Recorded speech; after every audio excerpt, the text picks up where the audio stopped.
Olá, hoje a gente vai mergulhar fundo numa figura poderosa e, vamos ser sinceros, muitas vezes mal compreendida. A pombagira rainha da praia. Com certeza. A gente está se baseando aqui num texto que nos foi enviado, um material bem denso, bem específico. Sim. E a nossa missão é tentar desvendar um pouco as camadas dessa entidade, sabe? Fugindo daquela imagem de cartão postal, das romantizações mais fáceis. E o próprio autor do texto já dá o tom logo de cara. Ele escreve que Rainha da Praia, e eu cito, não é um nome feito para circular em conversa leve. Exato, ou seja, o papo é sério. O papo é sério, a gente vai ter que mergulhar no que a fonte chama de fundamento. E essa seriedade já começa com uma regra de ouro que o texto estabelece. Essa pombagira só se manifesta de verdade onde existe assentamento vivo. Assentamento vivo. E continuidade de trato. Em outras palavras, não é uma força que aparece, tipo, para curiosos ou para quem faz turismo espiritual, sabe? Entendi. Tem que ter um vínculo, um compromisso. Tem que ter um vínculo firmado. É a primeira porta de entrada e ela já é bem alta. Faz todo sentido. Para começar a desembrulhar isso, vamos pegar a imagem mais óbvia. A praia. Eu achei essa parte fascinante. É incrível, né? A gente pensa na praia como, sei lá, relaxamento, férias, sol. Mas o texto vira essa ideia de cabeça para baixo. Totalmente. Aqui a praia não é paisagem. É uma encruzilhada espiritual de altíssima tensão. Exatamente essa palavra. Tensão. O texto define a praia como o ponto exato onde o que é fixo, a terra, as nossas certezas, encontra o que é móvel, caótico, profundo, que é a água. É um lugar de fronteira, e é nessa fronteira que as coisas acontecem. Um lugar de trânsito, de decisão. Isso. É onde a gente se desfaz de algo jogando no mar, mas com aquela consciência, que a fonte lembra muito bem, de que o mar também devolve. Nossa, essa ideia do mar que devolve já muda tudo. O que vai pode voltar. E o que seria essa encruzilhada no contexto da quimbanda que o texto apresenta? É mais do que só, tipo, um cruzamento de rua, certo? Muito mais. A fonte explica que, na quimbanda, encruzilhada é qualquer ponto no espaço onde forças de naturezas diferentes se encontram, se atritam. Um atrito. E desse atrito gera uma consequência. Pode ser um cruzamento de ruas, a porta de um cemitério, uma curva de rio, mas a praia é descrita como uma das mais densas para o campo emocional. Por quê? Pensa bem, é ali que promessas são feitas, que amores terminam, que memórias são criadas, que pedidos são lançados às águas. Verdade. Como diz a fonte, de forma muito poética, o lugar onde o humano encosta no profundo. É a borda do nosso mundo conhecido com o abismo do inconsciente das emoções. E é exatamente nesse ponto, nessa borda, que o texto joga uma verdadeira bomba na mesa. Algo que desafia, assim, décadas de sincretismo popular. Ah, sim. Esse é o ponto central. Ele é categórico. Pombagira, rainha da praia, e Iemanjá são forças completamente distintas. E mais, a quimbanda, segundo essa fonte, não pede licença para ninguém, nem para os orixás. É o coração do argumento. O texto chega a dizer que, em muitos fundamentos, as pombagiras são iguais ou até maiores que os orixás. Espera aí, isso é uma afirmação, nossa, extremamente polêmica para quem vem da Umbanda ou do Candomblé. Muita gente diria que isso é uma heresia. Com certeza. Como o texto justifica essa aparente inversão de hierarquia? Ele justifica mudando a régua com que se mede a divindade. Em muitas tradições, a divindade é definida por genealogia, por uma mitologia de quem nasceu de quem. Certo. O texto argumenta que na quimbanda, a divindade é definida pela capacidade de agir, pelo poder de execução. Pela ação. Pela ação. A frase usada é que pombagiras determinam, executam e cobram. Elas operam diretamente na encruzilhada onde o destino é forjado. Elas não são mensageiras, são executoras. Entendi. E para a gente entender isso melhor, a fonte dá uma chave, né? Separar identidade de território. Exatamente. Identidade de território. Como assim? Pensa da seguinte forma. Iemanjá, na visão que o texto apresenta, É a grande mãe, a força que sustenta o campo matricial das águas. O princípio. Exato. O princípio da gestação, da vida que brota do fundo do mar.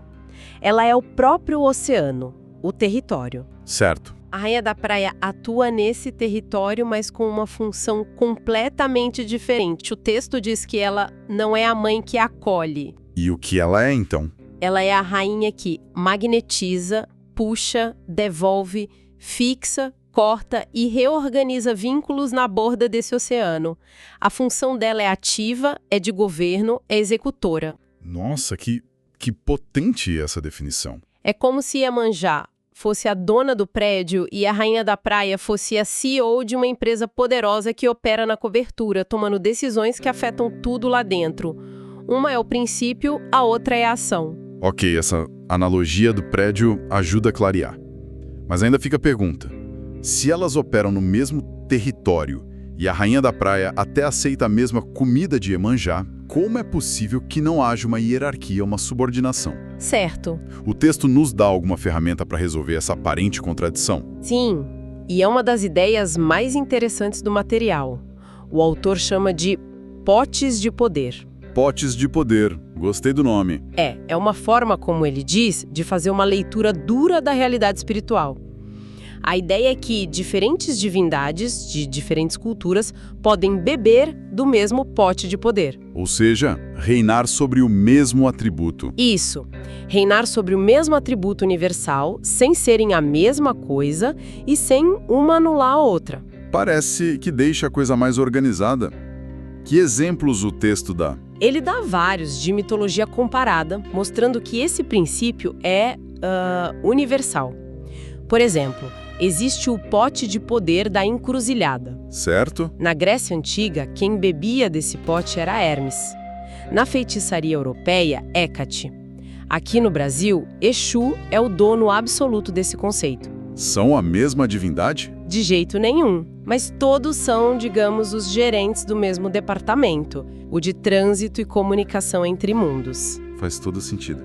E para as águas? Existe o pote de poder das águas primordiais. No Brasil, temos Iemanjá, mas se a gente for para a antiga Mesopotâmia, encontramos Tiamat, uma figura dracônica do caos salgado. Nossa! E também a Apsu, das águas doces.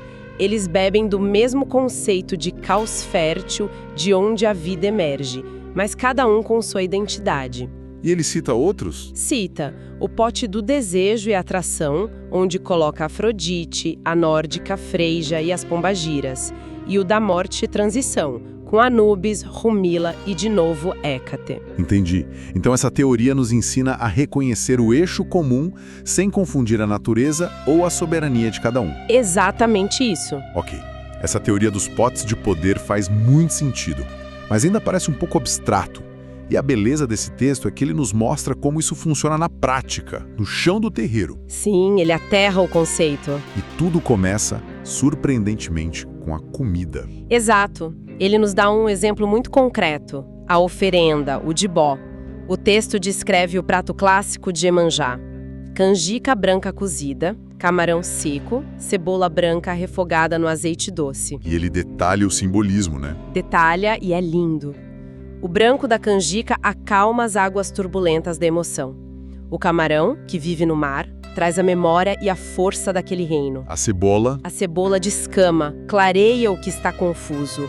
E o azeite doce serve para ligar tudo, para dar coesão. É o que o texto chama de uma assinatura de campo. Assinatura de campo.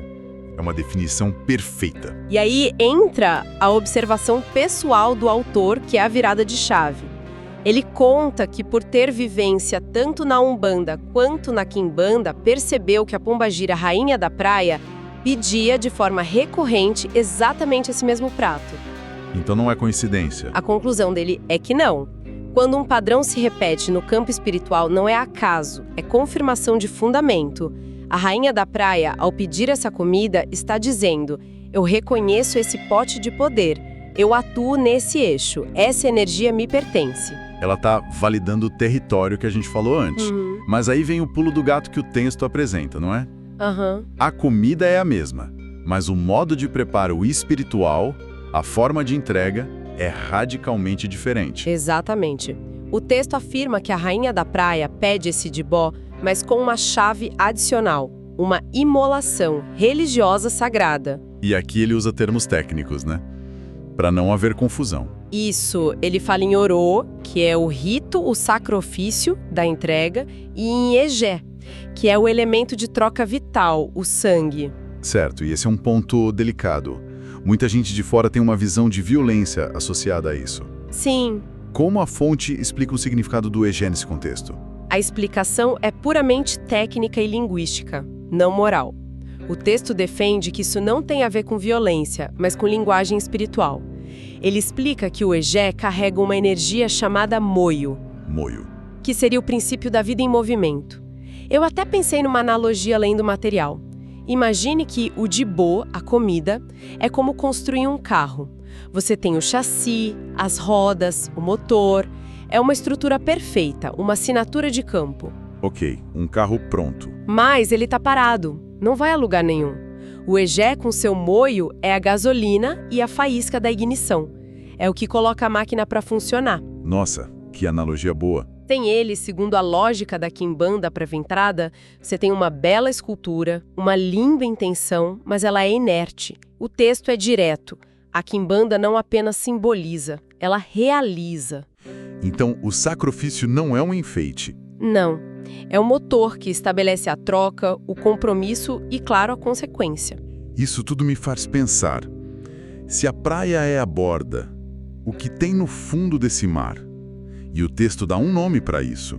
Um nome que na quimbanda tem um peso enorme. Calunga. Calunga. Mas Calunga não é só o cemitério ou um mar. Nessa cosmologia, é muito mais. A fonte descreve a Calunga não como um lugar físico, mas como um grande abismo, um reservatório psíquico e espiritual. Um reservatório? É, onde vida e morte se tocam. É para onde vai tudo que não foi resolvido, as emoções, os traumas, os vínculos quebrados. Fica tudo ali, latente, aguardando uma chance de retornar à superfície. E a pombagira rainha da praia atua aí. Exatamente na beira desse abismo, gerenciando o que sobe e o que desce. E o texto usa uma analogia da alquimia para explicar isso, certo? Eu achei essa parte brilhante. É uma imagem poderosíssima. Na alquimia, a água representa o princípio solve, a capacidade de dissolver, de desfazer as formas rígidas. Certo, o solve. Mas toda dissolução, para ser produtiva, precisa em algum momento de uma nova fixação, o coágula. A praia, por seu encontro da água, solve, com a terra, coágula, é o palco perfeito para essa operação. Que imagem forte, né? Pense em quantas emoções um término, a dor do luto, nos dissolvem por dentro. A rainha da praia, nesse sentido, é a força que atua nesse limite, ajudando a coagular de novo, a encontrar uma nova forma na areia depois que a maré levou tudo. Ela governa o ponto onde a emoção precisa virar consequência. Exato, para não ficar só como um fantasma na calunga. Ok, mas de onde vem uma filosofia tão complexa assim? A gente tende a pensar na quimbanda como algo puramente afro-brasileiro, mas o texto aponta para raízes muito mais antigas. Sim, eles citam Tata Camuchinzela. E conecta tudo isso à Europa. Sim, essa é outra parte que quebra estereótipos. O argumento é que a quimbanda não nasce do nada. Ela seria uma ressignificação, uma continuidade viva da goetia clássica. Goetia. Para quem não conhece o termo, o que seria isso? A goetia, em termos simples, era a prática mágica e religiosa de cultos da antiguidade, especialmente no Mediterrâneo e na Grécia. O ponto central ali não era a adoração passiva de deuses distantes. Era uma relação mais direta? Muito mais. Era uma relação operativa com forças invisíveis e com os goés, que eram os mortos divinizados, os heróis, os espíritos que atuavam no limiar entre os mundos. Entendi. Essas forças eram tratadas, convocadas, alimentadas e responsabilizadas por suas ações. Era uma relação de troca e trabalho. E o que isso tem a ver com a quimbanda? O que o texto defende é que a quimbanda herdou esse espírito prático, essa tecnologia espiritual.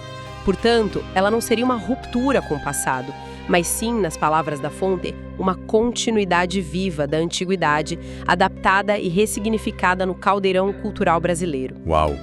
Então, o quebra-cabeça que a gente se propôs a montar no início parece que se encaixou. a Pombagira, a rainha da praia, e Iemanjá bebem do mesmo mar, como diz o texto. Exatamente. Elas partilham o mesmo pote de poder, mas uma é o princípio gerador, a dona do oceano. E a outra é a soberana daquele ponto exato onde o oceano encontra a Terra e as decisões humanas precisam ser tomadas. Não é sincretismo, não é submissão. É reconhecimento de campo. Reconhecimento de campo e afirmação de soberania. E a conclusão da fonte é que essa compreensão não enfraquece a quimbanda. Pelo contrário, mostra a maturidade de uma tradição que tem precisão de eixo e domínio de linguagem. Ela não precisa negar outras forças para se afirmar. Exato. A rainha da praia, ao pedir o Dibó com o Oro e o Egê, está, segundo o texto, dando a sua assinatura, declarando seu método de trabalho e assumindo a execução dentro de um campo que ela domina com maestria. É uma visão que exige muito estudo e respeito, sem dúvida. Sem dúvida. E para encerrar, a fonte nos deixa com um pensamento que reverbera muito além do nosso tema de hoje. Qual? O texto afirma que nesse limiar da praia, nesse ponto de atuação da rainha, emoção vira destino e sentimento vira caminho. Nossa. E isso nos convida a uma reflexão, talvez, em quais outras encruzilhadas das nossas vidas, as nossas praias particulares, uma emoção que não foi resolvida está ali na beira da água aguardando uma decisão nossa. Para se transformar em um caminho a ser seguido ou em um destino a ser enfrentado. Exatamente.